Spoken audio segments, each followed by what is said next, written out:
He might just be like, okay, well, let's rest up. I don't know. This is probably a good spot for Middle Tennessee State. All right. Now let's move into some fantasy football with D Nasty. All right, we are back with fantasy football, week 13 with D Nasty. What's happening, Dave? Not much. Happy Thanksgiving, y'all. Happy Thanksgiving. It is our Thanksgiving week episode, which means you better get your fantasy lineup set up by early Thursday morning, or I would just do it by Wednesday, because there is 3 Thanksgiving games. So if you screw this up, it's going to cost you your fantasy week, most likely, won't it, Dave? Yes, I agree. And this is the last week of the bye weeks, my friend. And the 2 teams that are on, well, actually, while we're podcasting right now in this crazy game, KC just scored too. KC and the Rams have bye weeks, and there's so many fantasy players that are relevant on Kansas City Chiefs and the Los Angeles Rams that it's almost like having 4 or 6 teams on bye for next week.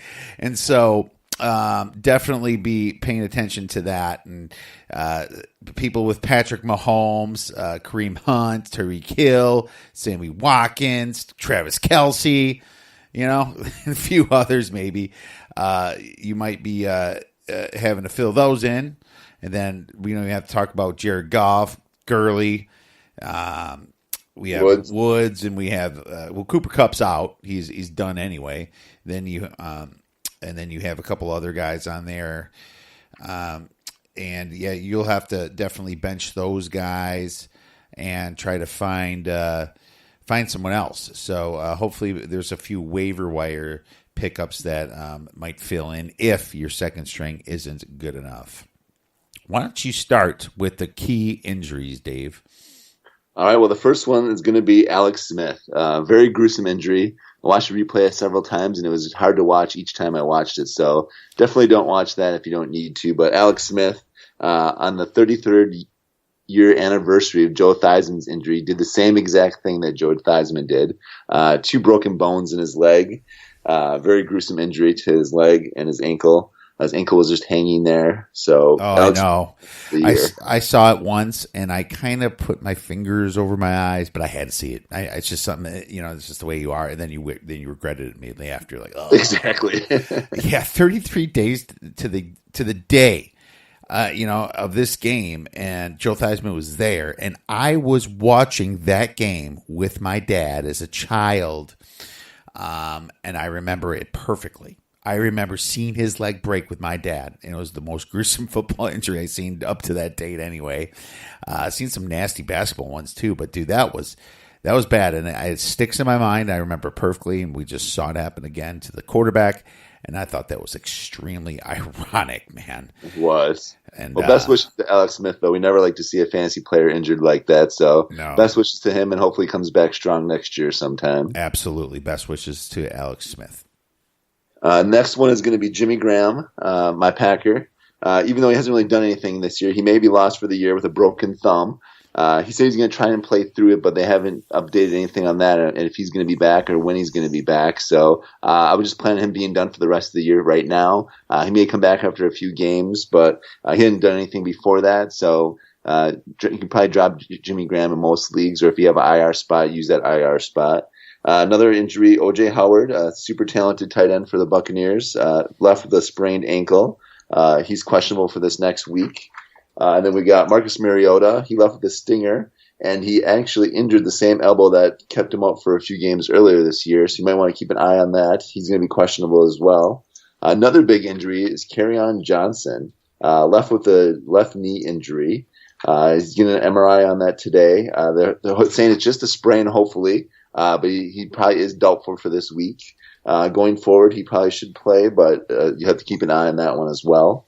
Brandon LaFell, who hopefully you didn't start, the starting receiver for the Oakland Raiders. He got a touchdown last week, though. I know. So if you did start him and you were desperate, you got something. Exactly. So he left actually as well. He's forced from the game due to an Achilles injury, so not sounding good for him. So he may be lost for the year as well. The only receiver they have that's healthy now is Seth Roberts, so it might be a good pickup this week. Another Oakland Raider that left, Doug Martin, undisclosed injury. They never said what was wrong with him, actually, which is kind of odd. I heard his ankle. Okay, so his ankle then. Yeah. They were very vague on it when they were talking about it, so he's another guy that's going to be out. Then there's just a few linemen of note. We've been talking about this the last couple weeks. Just a few linemen, so just for running games and for protecting your quarterback, you might want to just keep this in mind when you're starting people this week. Corey Leggett, also a defensive tackle for the Chargers if you're in an IDP league. Bradley Roby, a cornerback from the Broncos, suffered concussion.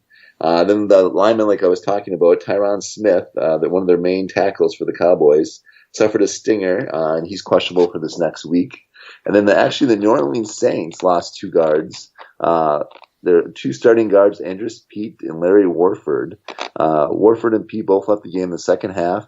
Warford had a hinge injury and a possible concussion. They're just being cautious with Pete, they said, and he probably will return this next week. Texans also lost two linemen as well. Zach Fulton and Senio Clementi. They lost both their starting guards, one to a shoulder and one to an ankle injury. Then the Jacksonville Jaguars, starting right guard A.J. Cann left the game with a hamstring injury. That's the major injuries that I had this week. Yeah, it's not like the running game was any good in Houston anyway. No. Yeah, Clementi's he might be back, but we'll see. I didn't get an update on it. Did you say it was week to week on that? Yes, week to week for him. Yeah, I thought so. Well, the good thing with the Houston is at least Deshaun Watson's a scrambler. He can toughen through a bad offensive line like a Russell Wilson, But when it comes to pocket passers, like Alex Smith kind of was, like a Joe Flacco, like Tannehill, any of those guys. It's a lot worse when you lose your offensive line. So just kind of remember that when you're starting fantasy football. I'm going to start with the waiver wire. And by the way, Dave, you did great on the key injuries. You hit all the ones I had, so you're good. Thank you. You said Mariota, right? Yeah, I think you did. I did, yes. And those I actually posted those on my Twitter page as well. All the injuries are posted on my Twitter page as well. Yes, awesome. Waiver wire. I'll get started with that one. Gus Edwards from the Ravens. Where the hell did this guy come from? He was owned in less than 1%, like pretty much zero. No one owned Gus Edwards unless you had some dynasty super deep league. And he had at least 15 carries, 115 yards. 17 carries. Yeah, and a touchdown. And you're like, what the hell? Was Buck is Buck Allen out or something? I don't know. Collins I'm almost thinking with the new quarterback there, Lamar Jackson, they might just be rotating those running backs now. He's a must own, I think, and I've never been this excited about a running back coming off the waivers this late in the year, right? Unless there was an injury. No, I agree. He had 17 carries this week. The last time he had a good game was week 6. He had over 10 carries that week. That was the only other time he had over 10 carries. His career high is 19 carries. So definitely a great game for Edwards, and he came out of nowhere. So definitely, I think he's taken over that running back spot. Alex Collins might have lost his job this week. That's right. I think Gus Edwards is from Rutgers too. That's a very cool story. We'll see what happens there. Seth Roberts, just like you said before, for the receivers are completely decimated on this team. Jordy Nelson hurt. What happened to LaFell here? What happened to Martavis Bryant? Out for the season. I mean, I think the Raiders have to be throwing the ball a ton, right? They're going to be down. You'd have to think that Roberts is going to get a bunch of targets just because of that. Sometimes the receiver on the garbage team is the one that stands out a little bit. So I'm going to have to say him or even Marcel Aitman, the other wide receiver, rookie on the Raiders. So at least one of those two guys. Seth Roberts probably favored a little bit. Lance Kendricks for Jimmy Graham injury. Now, like I said, or like you said, Jimmy Graham didn't get a ton of love from Rodgers. I don't know if Lance Kendricks is going to pick up the pace, but with a lot of double teaming that happens on the Packers receiver, he might get open and he might be a streamer, right? That's what I'm thinking. He could be a streamer. Exactly. Colt McCoy. Now, I'll tell you this. Colt McCoy is not a starter because of his size and his arm strength, but he's a baller, man. He's a baller, and he knows how to play the game of football. He's from Texas, as everyone knows. He's not that much of a downgrade from Alex Smith, and so I expect to see some good stuff out of him next week. I think they might take him light a little bit. The Cowboys might, and I'm thinking we're going to see a good game out of this guy. And of course, Lamar Jackson, right? He had like 25 runs or something like that last week, a ridiculous amount against the Bengals. But he's a pickup if you need some fantasy points and you're desperate for a quarterback or something. But I'll tell you this. He played the freaking Bengals, and the Bengals are one of the worst teams in the league, so don't get too excited yet. Theo Riddick for Kerryon Johnson being out.